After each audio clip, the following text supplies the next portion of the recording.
Morning guys, magmumotor tayo ngayon. Punta tayong Maragondon Sanctuary. Wow! Sa may makalagpas ng Cabiang. Time check 5:14 AM. Baka magkape muna tayo sa McDo. May malapit na McDo dito sa amin eh. Kape muna tayo guys bago tayo mag road trip.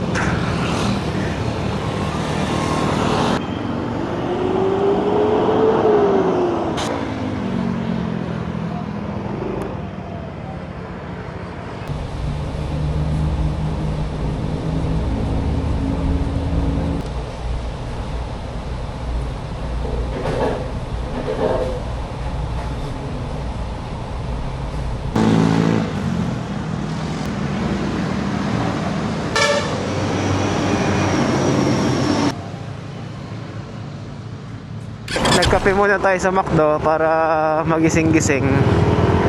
Medyo makulimlim ngayon. Today is Tuesday. Kahapon medyo maulan. So simula dito sa 13, winaze ko siya 1 hour yung biyahe natin guys. Sana hindi tayo maabutan ng traffic sa daan para dire-diretso lang tayo. Ano mga oras na ngayon? 5:50 AM na ngayon. Kanina kumilos tayo mga 5 AM. Nagkape pa kasi tayo kaya ano oras na rin tayo nakaalis. Pero makulimlim ngayon guys eh. Sana hindi umulan. Dire-diretso lang naman to from 13 hanggang KEB. Hanap muna tayo ng Petron. Hanap muna tayo ng mapapagasan natin kasi para full tank tayo. Alam ko bumabagas ngayon eh. Parang 3 pesos malaki yung binaba ngayon eh. Sakto Tuesday ngayon. Okay din mag-rides dito guys. Ang lawak ng daan. Hindi nga lang masyadong patag yung dadaanan. May konting rough. Pero dito, banda dito. Ano na to? Asfalto na to. Solid. Sarap dito mag-rides. Wala pang masyadong sasakyan eh. Nasa Naik na tayo guys. Bilis lang. Wala pa sigurong wala pang 15 minutes from 13 to Naik. Well, bungad pa lang naman to ng Naik. Pero kung wala talagang traffic, mabilis lang to. Tsaka wala pa masyadong sasakyan eh. Kaya tuloy-tuloy lang tayo. So andito na tayo guys sa Naik Diversion Road. Kakaliwa tayo dito. Tapos dire-diretso na rin to guys. Wala tayo makitang Petron. Di pa tayo nakapagpagas. So from dito mga 37 minutes na lang daw sabi ni Waze. Dito na tayo guys sa may Naik Town proper. Yung nilagpasan natin is may daan doon Patagaytay. Sana ganyan lang yung panahon para masarap mag-rides. So, dito na tayo sa Maragondon.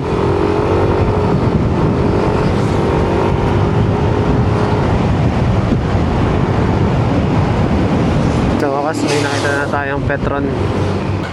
Dito na to sa Maragondon. Pagas muna tayo guys.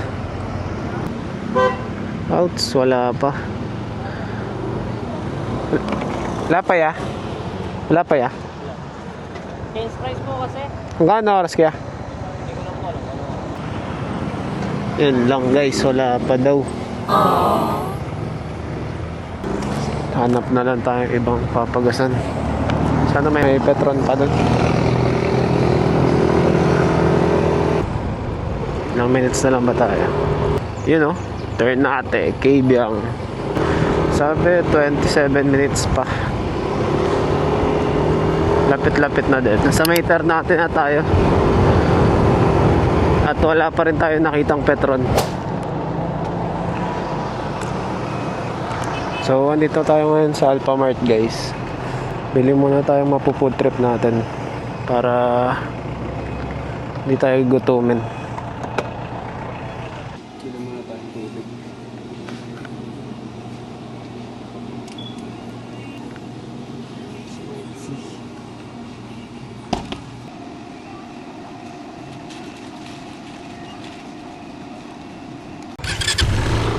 Nakabili na tayo ng makukukot natin para hindi tayo gutumin. Pero baka naman may mga kainan doon. Pero syempre, mas okay nang safe. Takot magutom no? No. 20 minutes na lang ang biyahe natin. Kaya wala bang Petron dito?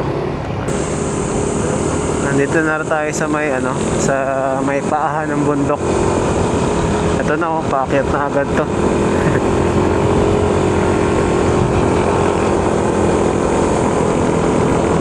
Hindi na tayo nakapagpagas kasi wala na tayo nakitang Petron.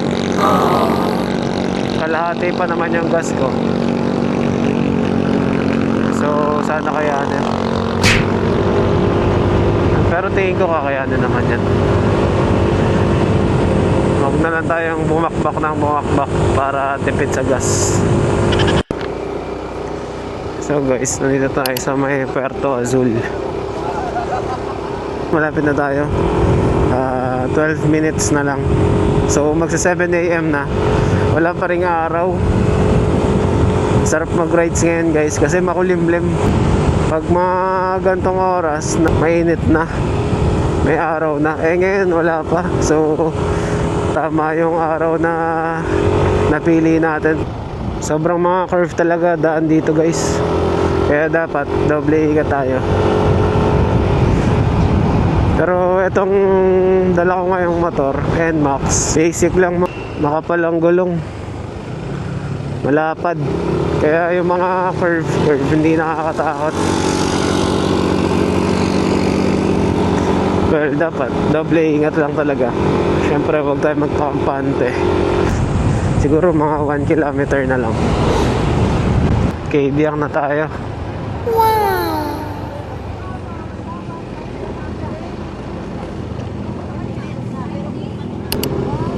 Kaibiyang Tunnel.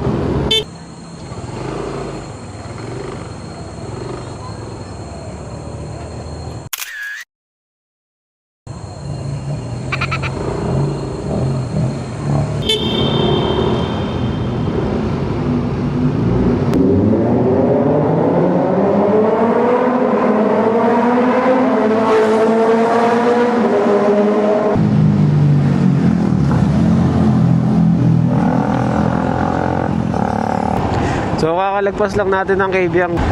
Hanapin lang natin yung yung bababa natin, which is yung Maragondon Sanctuary. Sabi kasi makalagpas lang ng tunnel yan. So dahan-dahan na lang tayo dito guys para hindi tayo lumagpas. Ito na ata yung babaan natin guys, Maragondon Sanctuary.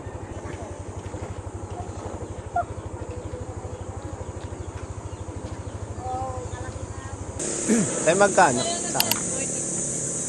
Lahat? Kasama na yung parking? So, andito na tayo guys sa Maragondon Sanctuary Beach. Saan babaan, te? Dara-diretso lang.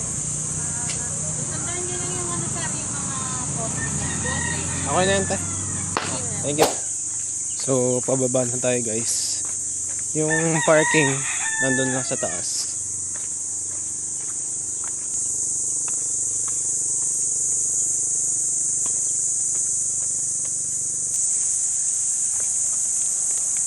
Yeah.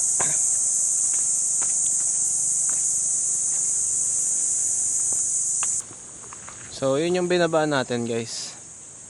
Medyo madali lang naman. O mabato nga lang. Ingat lang talaga kasi sobrang mabato. So, ito na yung view natin pagbaba. Wow! May mga cottage din dito, guys. Libutin natin para mapakita ko sa inyo. Medyo mabato talaga dito guys. So ito yan, yung rock formation. May mga cottage din dito guys sa kabilang dulo. May bayad nga lang ulit na 10 pesos. Sa kanina dun sa parking, parang total na binayaran ko is 40 pesos. Plus dito, 10 piso. Ali, 50 pesos yung binayaran ko all in all. Pwede na tayo tumambay dito. Access. Ganun.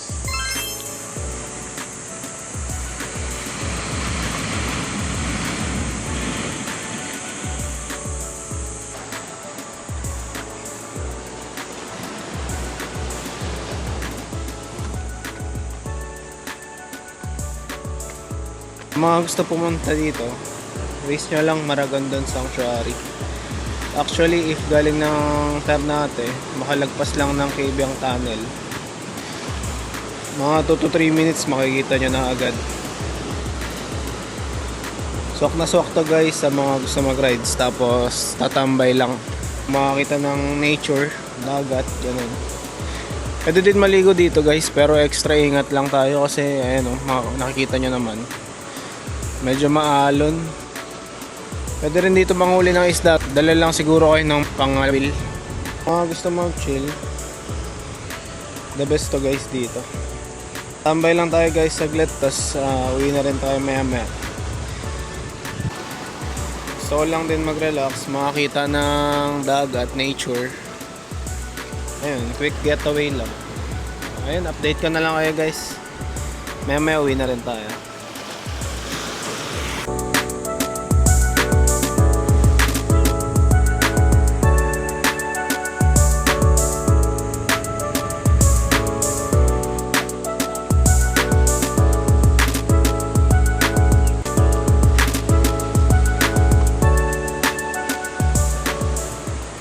So, pauwi na tayo guys. Quick getaway lang tayo. Saglit lang tayo guys. Mga 2 hours lang. So, marami naman babaan doon guys. Tabi-tabi na sila. Basta makita nyo yung signage. Maragondon. Gondon Sanctuary signage. Yan, pwede na kayo bumaba doon guys. Tabi-tabi na yan. So, pabalik na rin tayo guys. So, pinuntahan lang talaga natin yun. So, ayun. Salamat sa panonood. Next time ulit. Tingnan natin kung anong mga pwede pang puntahan dito sa sa Cavite. Mga nature. So, ayun lang guys.